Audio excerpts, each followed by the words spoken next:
прави главен фактор во развојот на Apple M-чиповите. Според Марк Гурман, Apple планира прескокнување на цела серија пропроцесори поради фокус на вештачката интелигенција. Нов распоред, по M6 чип од годинава, нема да има Pro, Max и Ultra верзии. Компанијата преминува на M7, чии Pro и Max варијанти излегуваат до година, а M7 Ultra во 2028 година. Откажаниот автомобил. Иако автомобилскиот проект пропадна во 2024 година, потрошените $10 милиарди донесоа патенти и технологија кои станаа основа за невралните процесори во M-чиповите. Цел против Nvidia. Apple уредите се одлични за локални јазични модели, а целта е M7 Ultra чипот да достигне перформанси на ниво на серијата Blackwell на Nvidia. Масивно проширување на Starlink со новите Gen 3 сателити.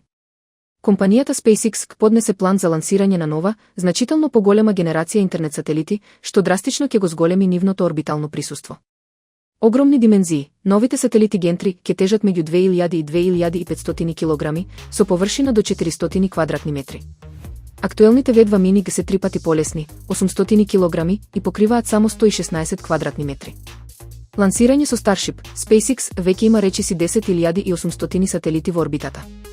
Поради огромната големина на новите единици, тие нема да се лансираат со ракетата Falcon 9, туку ќе ја бараат моќта на мегаракетата Starship.